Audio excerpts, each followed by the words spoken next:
Hai semua, kembali lagi di channel aku, Na Official. Di video kali ini kita mau ngebahas tentang budgeting karena memang kebetulan ini jadwalnya aku ngebuat budget untuk bulan Oktober. So, teman-teman tonton videonya sampai selesai ya.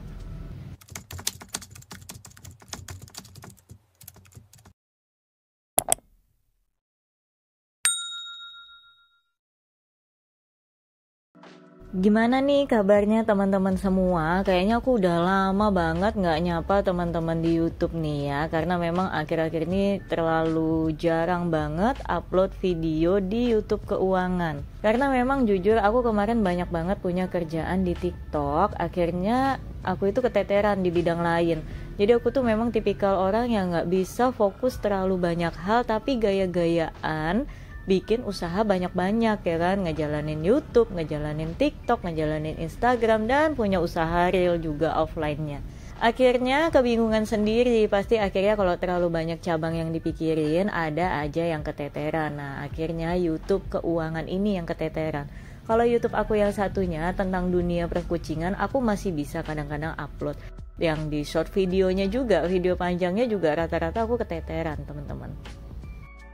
Nah tapi mungkin dalam 1 bulan ini aku mulai agak fokus lagi nih ke YouTube. Kenapa? Karena kalian pasti udah pada tahu dong ya, kita udah nggak bisa lagi belanja di TikTok Shop.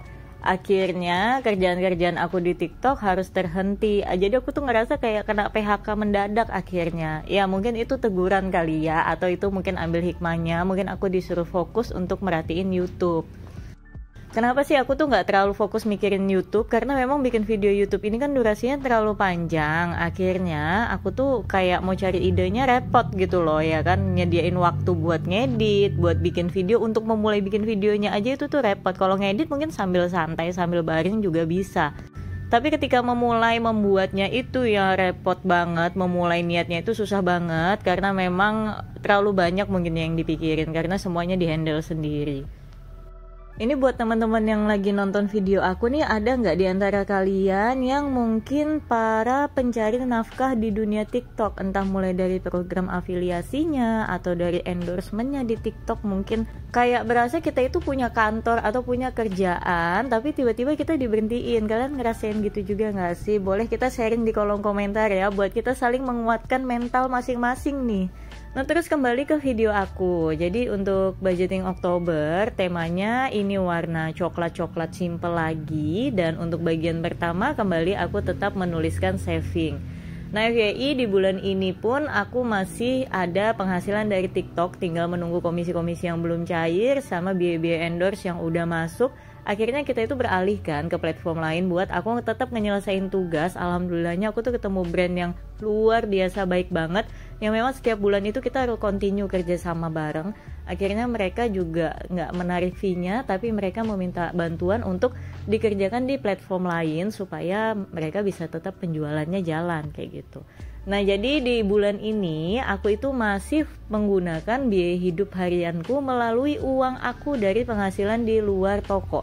Nah mungkin di bulan depan kalau memang hasil dari keputusan pemerintah TikTok nggak ada kemajuan, masih belum ada solusi, per bulan depan aku itu udah mulai menggunakan uang toko untuk biaya hidup aku pribadi.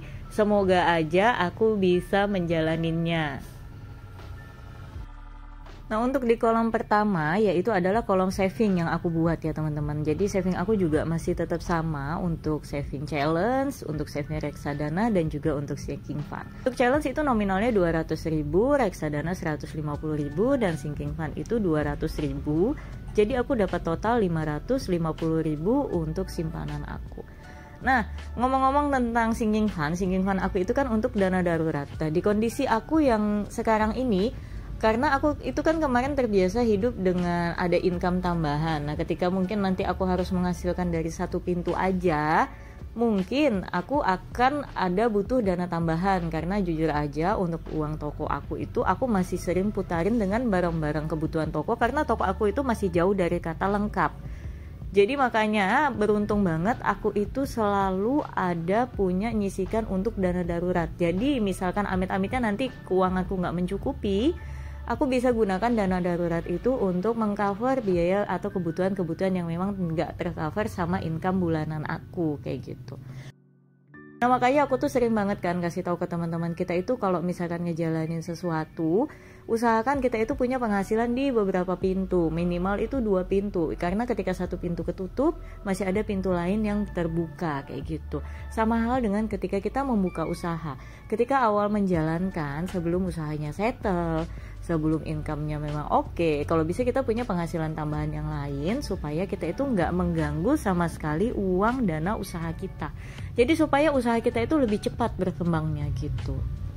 Dan jangan pernah lupakan untuk menyisihkan uang untuk dana darurat setiap bulannya. Jadi dana darurat itu adalah uang yang nggak boleh kalian ganggu gugat sama sekali. Beda dengan dana tak terduga nih. Kalau memang dana tak terduga, boleh kalian sisihkan income per bulan kalian entah 50.000, 30.000, 20.000, itu adalah untuk dana bulanan yang misalkan kayak buat kondangan dan sebagainya. Tapi kalau dana darurat, itu boleh kalian gunakan hanya ketika mungkin kalian kehilangan pekerjaan atau memang untuk situasi yang betul-betul darurat banget gitu. Sesuai dengan namanya juga, dana darurat. Lalu untuk pos yang selanjutnya adalah pos kewajiban. Di sini untuk kewajiban juga masih sama aja, untuk mama, untuk listrik di rumah mamaku, untuk listrik di toko aku, wifi, air, iuran sampah, dan BPJS. Sebenarnya dari beberapa variabel ini, ada beberapa variabel yang memang aku pakai uang pribadi, ada yang aku bayar untuk pakai uang toko aku sendiri. Misal kayak listrik toko, wifi, air, iuran sampah, itu aku gunakan pendapatan dari toko. Tapi kalau untuk bayar listrik di rumah, untuk mamaku dan untuk BPJS itu aku gunakan uang pribadi aku. Jadi aku pisahkan sebetulnya. Tapi untuk catatan bulanan aku tetap aku jadikan satu supaya aku nggak kelupaan nantinya. Lalu untuk kebutuhan juga masih sama variabelnya. Untuk grocery ya belanja bulanan, bensin, sayur, kuota, dan juga pegangan.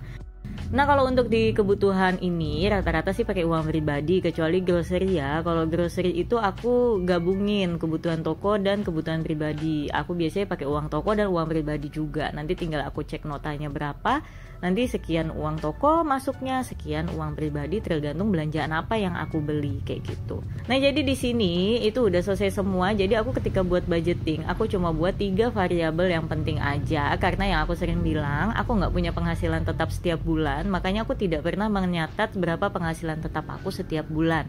Karena penghasilan aku berubah-ubah, makanya aku buat cuma tentang menabungnya, tentang kewajibannya, dan tentang kebutuhannya.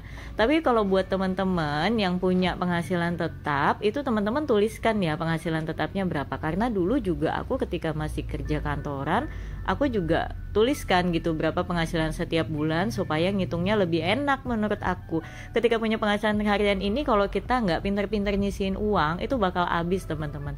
Kalau kita nggak pinter-pinter memisahkan mana uang keuntungan, mana uang untuk belanja, mana uang untuk makan kayak gitu, pasti bakal keteteran. Karena kita kayak merasa per hari, misal nih kalian dapat 2 juta per hari, padahal 2 juta kan bukan untung semua, 2 juta ada uang barang kan. Nah makanya kalau kita nggak jeli memisahkan semuanya, pasti nanti bakal terasa kita punya uang banyak setiap hari, padahal realnya enggak kayak gitu. Makanya aku nggak pernah lagi catatkan uang pendapatan bulanan, karena itu tadi incomeku itu berubah-ubah dan aku nggak mau nyatatkan sekarang ini untuk biaya pendapatan aku sebulannya berapa gitu.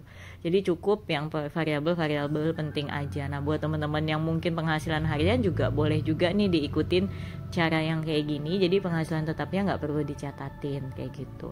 Nah selanjutnya aku tinggal bikin kolom tracker. Nah ini bagian yang tidak boleh terlupakan dalam membuat budgeting. Aku selalu banget ngingatin ke teman-teman, budgeting itu yang terpenting adalah trackernya ini, supaya kalian tahu kemana aja uang yang udah kalian belanjakan.